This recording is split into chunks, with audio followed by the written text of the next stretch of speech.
The day before your opening day, you're at your home park or you're traveling to your first road game. You're getting ready for your workout, which you do on the field that you're going to play your first game in the big league ballpark. You're meeting to set your rosters. You're figuring out your rotation, all of these things. And stuff will continue to come up. For example, the Los Angeles Dodgers have a situation where if they had a crystal ball, they would have said, Mookie Betts is not going to get better. We should not have flown him to Tokyo. We're not going to fly him to Tokyo. Instead, they fly him to Tokyo. He's still sick. They fly him home. They've been home for a week and he's still sick. He's lost 18 pounds. He weighs 157 pounds right now.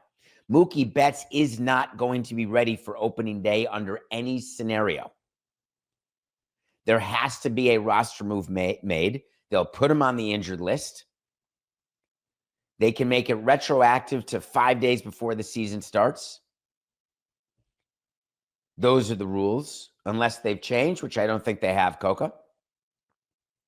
The Dodgers will go ahead and have Paez in the outfield, no problem. Put Rojas in at shortstop, no problem.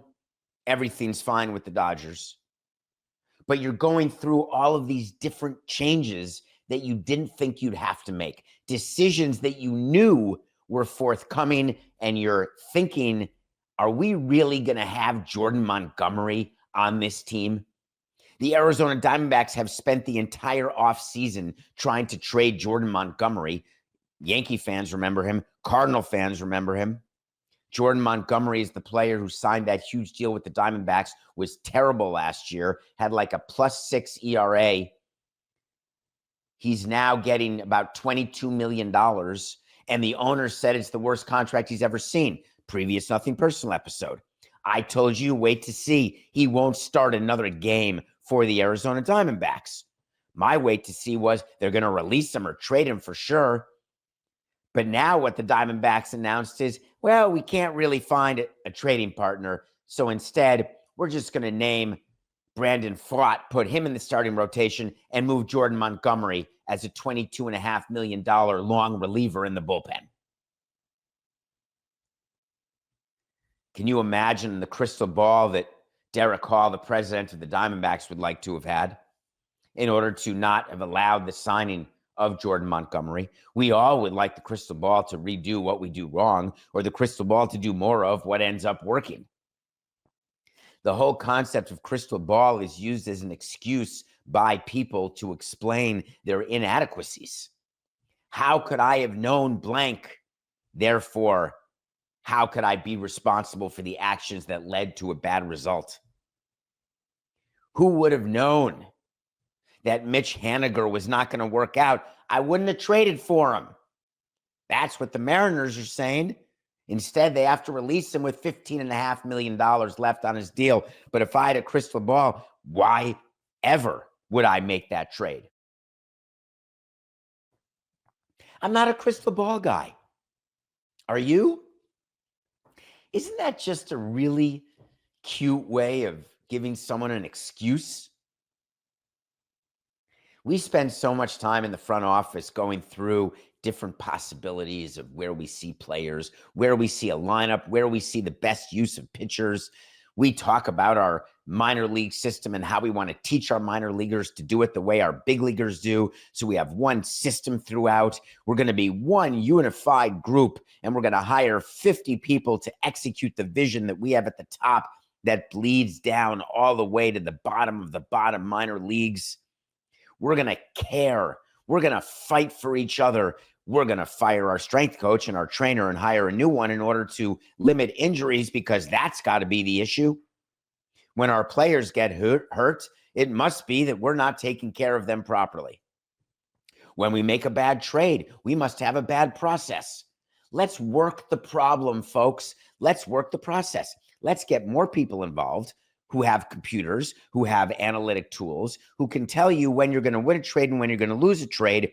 But let's not go back in time and evaluate how the analytics did, because numbers can't lie. So why would we ever use our eyes and our brain or any sort of old school thought when we can be a powerhouse of unemotional analytic.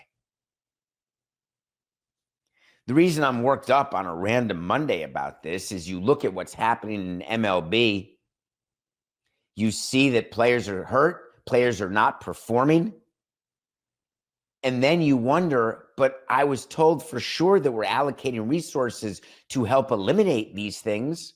We're studying whether or not it makes sense for pitchers when they come back from Tommy John. How do we ramp them up? Do you think the Tampa Bay Rays ramped up Shane McClanahan wrong? And that's why he's out with triceps soreness. Excuse me. Do you think that now Tampa has to go through and reevaluate its entire rehab process from Tommy John? Or do they say to themselves, you know what? The problem with Tommy John is not everyone comes back from it. And a second Tommy John, that's even worse.